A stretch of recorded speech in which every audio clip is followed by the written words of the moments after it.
Well, not a big surprise, but having a blood clot in my brain has not been very good for my mental health.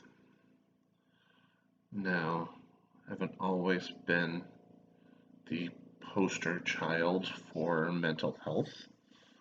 Um, I've been to a number of psychologists over the years to help with certain issues that I've had. Uh, in general, I've been diagnosed with chronic depression. Um, Looking back, the problem probably started when I was in elementary school. Um, Furthest back that I can think that I probably started having problems was second or third grade. Um, and I've never gone on medicine for that because probably just because of stigma, really.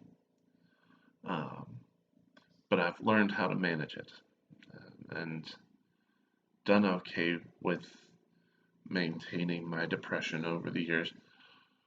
I've kind of joked that I kind of see my depression as this little monster, this little demon inside of my head.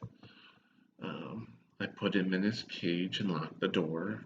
Every once in a while, he finds a way to sneak out and cause hysteria and wreak destruction on my brain, and then I put him back in his little cage again. And I've learned to live with him.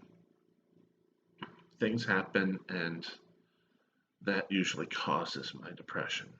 It's not a regular cyclical thing. I don't think it's chemical. I think it's more a matter of how I emotionally respond to um, disappointment, rejection, other negative events outside of myself. Um, so I've I've tried to maintain it by myself. I have gone to see therapists, and they've helped me out with some of the underlying issues that um, contribute to my depression. I've also experienced anxiety from time to time. It's a little less frequent than my depression, although the two go hand in hand quite well from time to time. Um, you know, just a couple of little demons inside of my head that I've learned to lock up every once in a while after they get out. And the most recent event of the brain glitch has definitely brought forth my little depression demon. He's not going back in his cage this time. I've cried myself to sleep more nights than I haven't since January.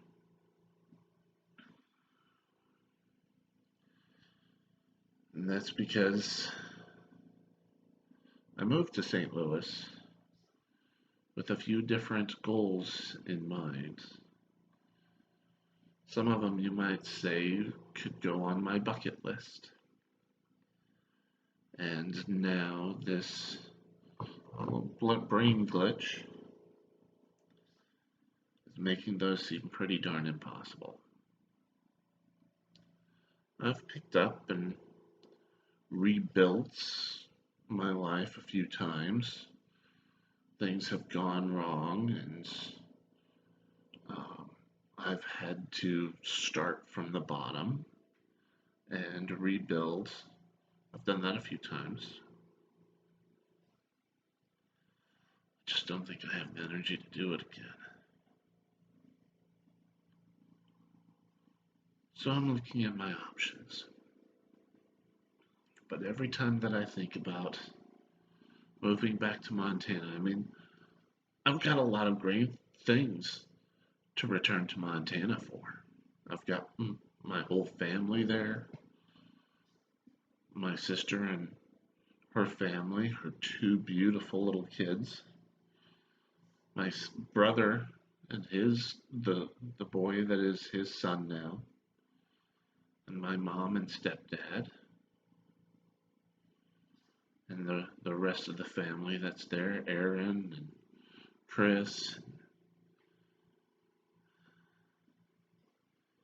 I've That's probably where my best support group is right now. I've got some great friends in Missouri, but the stronger support group is probably in Montana. But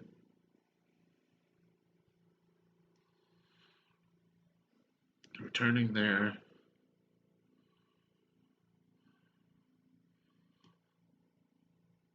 feels like it would be a failure. Admitting that I just can't keep going here in Missouri. Giving up on all of the goals and dreams that I had here that brought me here in the first place.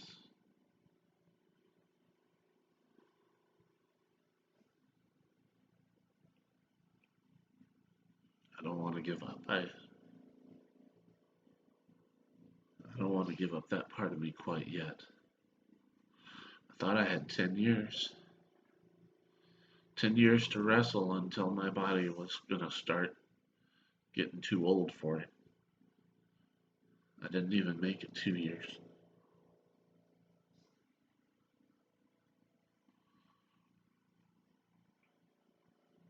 I don't want to give up quite yet.